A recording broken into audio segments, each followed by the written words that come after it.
Good morning mga ka-aimers. So ngayon po ay bibili po tayo ng BNB at AIM token gamit ang Binance natin.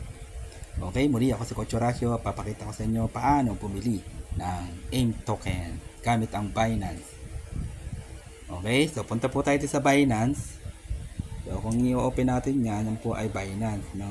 Yan, Binance po yan. Okay, so punta tayo dito sa trade. Then after ng trade, punta ka sa P2P sa taas. P2P. Yan, yan. Then USDT, palitan natin ng BNB. Yan, BNB po ang bibili natin. So dahil may mga dyan merchant, hahanap tayo dyan ng swap yung ating budget. So swap tayo dito, ang limit 500 to 8,000. So pili tayo dito, buy. Kasi Gcash ang gagamitin natin pambayad. So click natin ang 2,000. Yan, 2,000. Buy. Ngayon, punta tayo sa chat. Chat po natin yung seller. Tanungin natin kung naka-online siya. Okay. Habang inaantay natin yung reply niya, punta tayo sa make payment. I-copy natin ang Gcash niya. Make payment. Copy natin mobile number ng Gcash. Ayan, Gcash. Balik tayo sa chat. Okay. So, antayin natin yung kanyang reply. Medyo mabagal ang net natin, pero tsaga-tsaga lang tayo.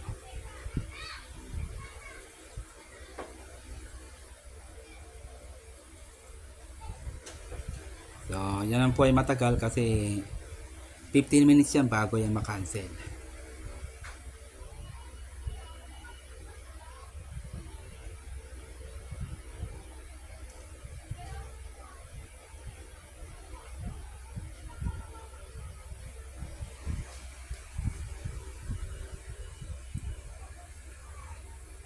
Yan, di pa nagsesend yung ating chat. Kailangan masend yung chat natin sa labas. May signal dito sa loob ng bahay. At tayo dito.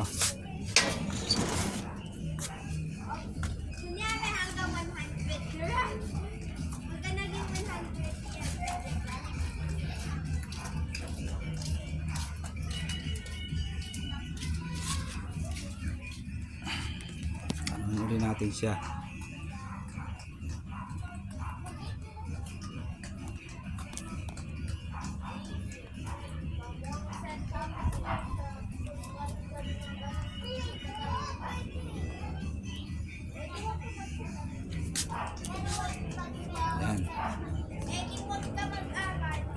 Yan, nag-reply na siya, naka-online siya.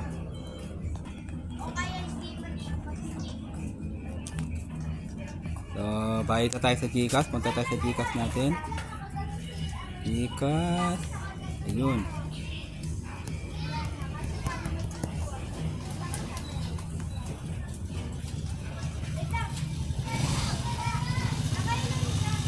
Papadala tayo ngayon ng 2,000.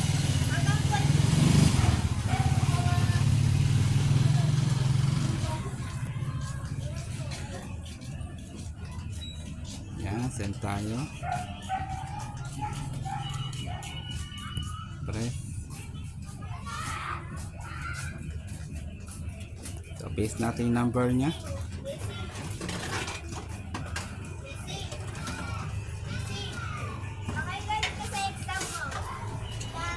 So, 2,000. Yan. So, check natin.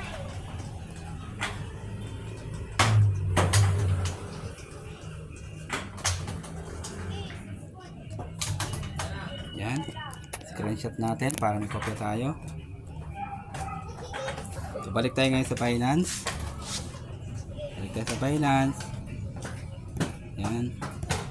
Tapos pindutin natin yung transfer notify. I-notify natin na tayo ay nagbayad. Okay, punta tayo sa chat. Antayin natin yung kanyang padala. Yan. Pwede rin tayong magpadala ng ating screenshot. Pwede rin tayong padala ng ating screenshot.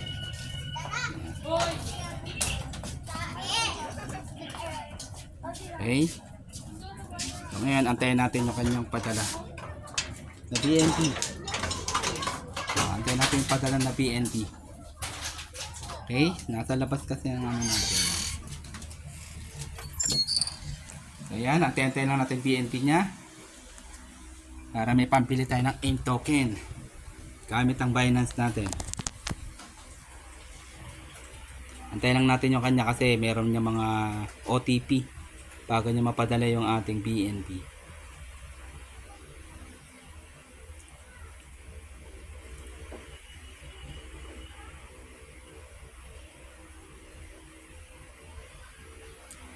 Kailangan ay maingat kayo dito at matyaga. So, ganyan talaga sa Binance pag P2P or peer-to-peer. Pero madali lang naman, no, aralin to.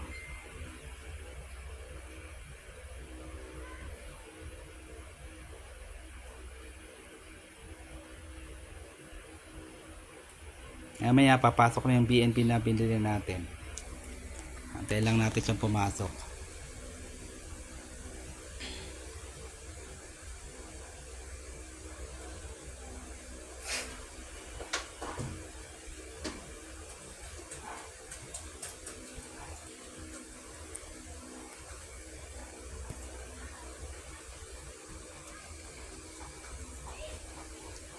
So, wala pa, di pa napasok.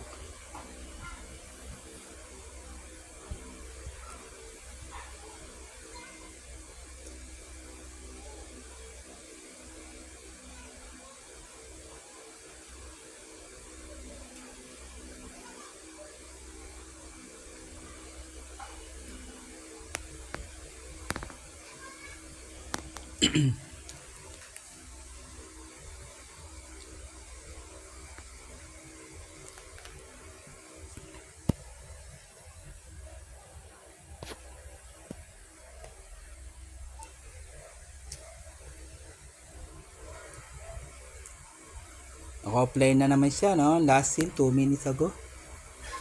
Tayo natin ulit siya maka-online. Medyo mabagal ang network natin. Ang bagal. Ang response.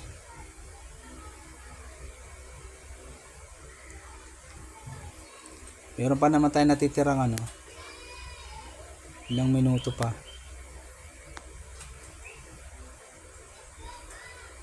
So dito kailangan nating tiyagain. Pause muna natin. Pause muna natin. Ayan, so pumasok na po yung BNB, no? So napadala niya na yung BNB. So ngayon ay mag-comment tayo dito ng positive. Transaction, then leave comment. Ayan. Ngayon babalik tayo ngayon sa ating Binance. Babalik tayo kasi yung pili na natin ano yan, nasa funding. Punta tayo sa wallet, yan, sa baba, kanan. And then, punta tayo sa funding. BNB. So, itatransfer natin yung funding natin sa spot. Okay? So, click natin yung transfer. Then, max natin yung BNB. Then, confirm. So, itatransfer natin yung funding papunta sa spot. So, nag-zero na siya. Punta tayo sa spot. Yan, pindutin yung spot. So, nandito na po siya. Na 0.13. Ngayon, itatransfer natin ito, BNB, papunta sa web wallet natin. Web3. No, sa taas, sa exchange, katabi Web3. Pindutin natin ng Web3. Yan, Web3. Ililipat natin yung BNB natin doon sa Web3. Galing sa Binance. Yan. Okay, click mo lang tong gitna. Add funds to Web3 wallet. In one click. O, yun lang yun, no? Transfer now. Ganun lang. Pindot natin yan.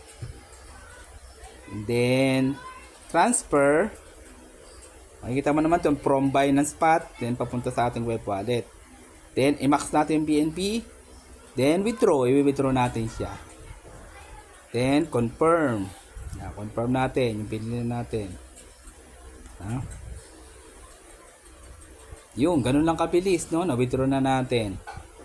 So, ngayon, antayin natin siyang lumipat dito sa Web3. May proseso pa po yan. So, antayin natin siyang withdraw natin ay papasok sa ating, sa ating Web3. Yan. Refresh lang natin yan, no? Refresh lang natin. Antayin natin siyang pumasok, oh. 0.0 yung laman.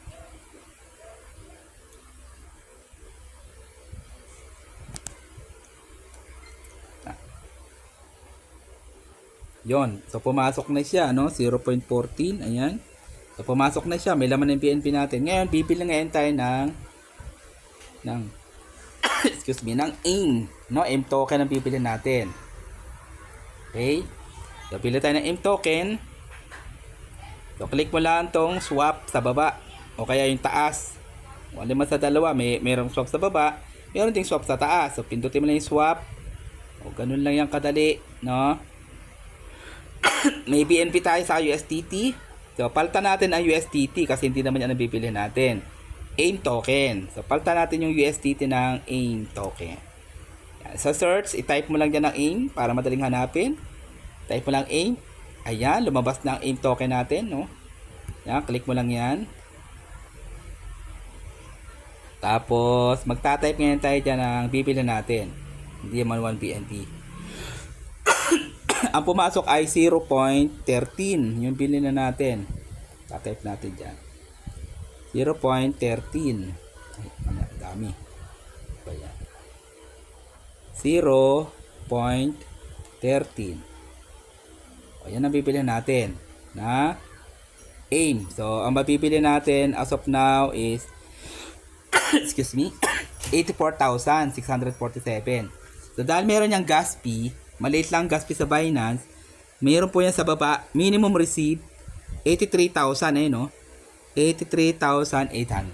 So, yun ang papasok sa aking wallet. Na? So, yan po yung ating nabibili. So, screenshot ko muna para meron tayong ebidensya. Then, click swap. Click natin ang swap. Then, loading yan. Confirm.